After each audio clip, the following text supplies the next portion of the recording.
还钱！还！哪有利息？都把话给办完，连本带息还给你。少他妈废话！我现在就要！现在！好，我今天就把它给你。但从此以后，我们俩各走各的，以后也不再是兄弟。因为13万，最好的兄弟和我彻底撕破了脸。可我要回属于自己的钱有错吗？曾经我们是商场上并肩作战的战友，一场突如其来的车祸打乱了一切。我叫于欢水，从公司老板到社会底层，我瞬间变成了透明人，到哪里都不受待见。工作上，我变成了公司里业绩最差的员工，亲手带起来的徒弟反而成为了公司的销售明星。我本想打上老脸和他压点业绩，换来的却是他居高临下的当众讽刺。这人啊，伤了腿没事儿，千万别伤脑了。公司领导也总对我呼来喝去，为了保住这份工作，我只能一味的退让隐忍，得过且过，生怕做错一点事就被批评被辞退。可即便我如此努力，却还是得不到他们的认可。越活越没个人样，这句话听说过吗？说的就是你这号人，你还有脸接孩子？看你混成这样，家庭里更是一塌糊涂。妻子丹红嫌我窝囊，对我始终没有好脸色。丈母娘和小舅子也总是对我冷嘲热讽。为了维护自己在妻子心中那点可怜的形象，我变得谎话连篇，把公司发的廉价红酒伪装成高档红酒，却被小舅子当场揭穿。爸，78一瓶78块钱，这是酒吗？这什么酒啊？这是！我要开那瓶3000多呢，爸。他们丝毫不顾及我的脸面，我只能强忍尴尬的辩解，但为吃回扣，却没注意到甘红对我已经完全失去了耐心。为了挽留他，我本想用借给吕富蒙的13万买辆车。看好了，给我打电话，钱分分钟给你转过去。那是我在他落魄时二话不说借出去的钱，可到了提车那一刻，他却突然玩起了失踪。原来所谓的兄弟情谊，不过是张随时能撕的纸，而这也让甘红与我彻底决裂。离婚后，我感觉自己像个笑话，整天浑浑噩噩，可命运还嫌对我不够残忍。紧接着，我被查出胰腺癌晚期。拿到诊断报告的那一刻，我默默写好遗书，打算上吊一死了之，却被楼上这日的装修声打断。楼上邻居最近一直连轴装修，礼拜天他们也不放过。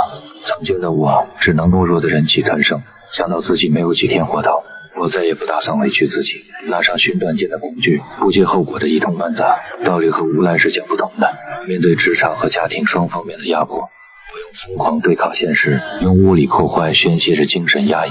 不讲理的邻居看到这副惨状，气势汹汹的来找我索要赔偿。要钱没有？命给你们！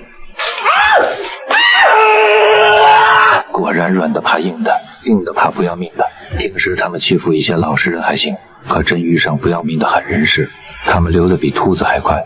一个瓶子5万，全免了。自残带来的生理疼痛，在那一刻成为了解脱。这种虚假的掌控感，暂时让我取消了寻短见的想法。自此，我不再是任人逮捕的于欢水。一连几日没去上班，公司领导在电话中疯了般质问我，可我连死都不怕了，还会怕丢工作吗？你他妈的赵觉明，你他妈的，你他妈的，你以后不许再这么告诉我！你他妈的，操！长期压抑的屈辱在此刻爆发。临死前，我才想明白，自己前半生追求的职场地位、家庭体面，皆为虚妄。只是我没想到，自己的强硬并没有招来领导的制裁，反而迎来老总客客气气的恭维。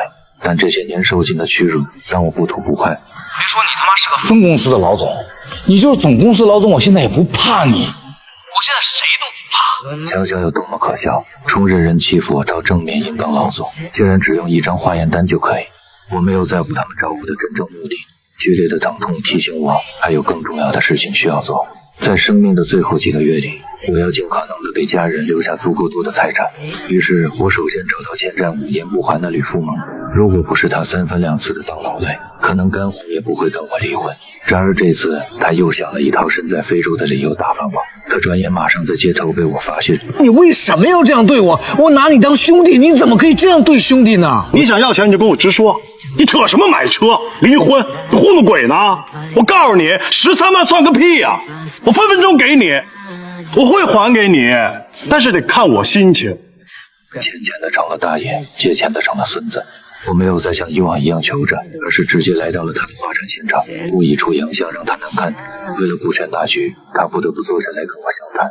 别问我为什么需要这笔钱，因为这本来就是我的钱。你也不要再找任何借口，因为我的借口一定比你的借口像借口。他嘲讽我，认识这么多年，第一次听我一口气说这么多话，依然摆出一副从长计议的姿态，满屋子衣冠楚楚的高雅人士，清一色的站在吕福蒙那边，反倒把我说成了遇人不淑。我他妈遇人不淑了！我他妈要回属于我自己的钱！我遇人不淑吗？还钱！好，我今天就把它给你。但从此以后，咱们俩各走各的。我用要回来的钱为甘红买回了那辆车，最后去了老丈人家一趟。离婚后，他和儿子一直住在这里，受尽了娘家人的冷眼。结婚前，我赚的比他们全家都多是，他们像狗一样对我讨好。离婚后，我落魄了，老丈人升官了，小舅子跟着一起扬威，现在连孩子都要被骂小兔崽子。他们可以踩我，但不能再糟践我的妻子和孩子。他是一切。我知道我讲，你为什么要拿他当老婆？你怎么不让你媳妇儿去上班？你为什么要管他叫兔崽子？他是我余欢水的儿子。有钱收拾啊！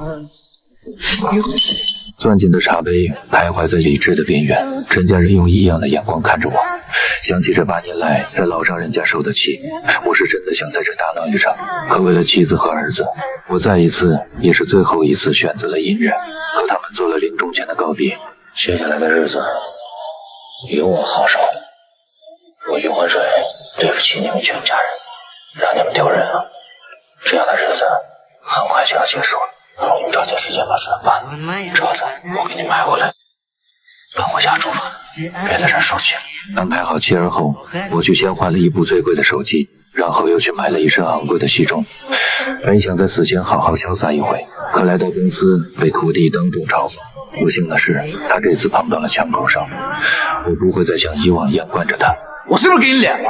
你是不是忘了你以前了？1000万的单子谈成100万，躲在厕所里边哭，谁安慰你啊？你当时给我跪下，你不让我跟别人说，我跟别人说了吗？放屁！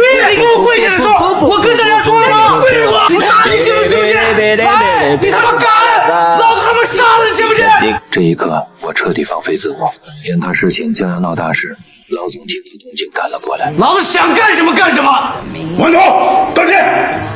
我不明白公司的领导为何突然对我的态度有了极大的反转。老总不仅对我提升了待遇，还提拔我为销售部经理。我本以为是他们良心发现，可我才刚刚上任2天，公司又下发了6万元的分红。甚至老总的女秘书放下身段，主动投怀送抱，只要从我这儿找一个在歌厅丢失的 U 盘。我告诉你，这件事情很重要，会出人命的。我管你们出什么人命！你得冷静点，冷静点。我没拿你东西，你没拿。我猜出事情没那么简单，第一时间找老总试探，没想到还真得炸了出来。原来几日前我在酒吧敬酒时，他们正在筹划一桩见不得人的勾当，加上那晚的 U 盘消失不见，加上我最近一连串反常的举动，他们误以为是 U 盘被我偷偷顺走了。那里面有他们背着总公司卖假电缆的脏话明细。你总得让我确认东西在你手里，并且没有外传，咱们才能议价，明白吗？虽然 U 盘没在我手里，但我可以另辟蹊径。我马上拿着浓硫酸威胁梁安妮，逼迫她把做假电缆的详细经过都讲了出来。原来前体日误撞破的正是他们的分赃陷占，这才怀疑到了我头上。我向他拿到假电缆的工厂地址，当晚就独自潜入寻找线索。没有证据，我只能自己创造。不料离开时被巡逻的混混发现，好在赵俊明怕事情闹大，连照片也没看就把我放了。在拿到假电缆的证据之后，我马上送给老总一颗定心丸，200万，封顶。一个200万？什么一个200万？我复制了10个 U 盘，你直接说2000万不就得了？我把这10个 U 盘分别都安置在了安全的地方。虽然我也想站在正义的一方揭露真相，但在为数不多的日子里，我必须给儿子留下足够多的遗产。每当不安心，我都会劝自己是在替天行道。接着选中了一套上千万的豪宅，把呼星吐水的老总面前，我害怕他们使手段，所以将这套房子落到儿子名下。这在和他掰扯的时候，警察却找上门了。你报警了？我没报。你装什么你报的？我为什么要报警？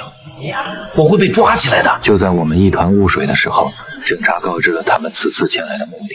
原来前天我在马路上见义勇为，无意间制服的暴徒竟是一个逃窜的杀人犯。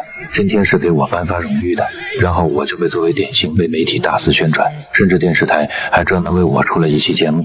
在主持人的诱导下，我第一次说出了自己身患癌症的事。其实我一直是一个胆子非常小的人，所以我一点都不后悔这次能有这样的举动。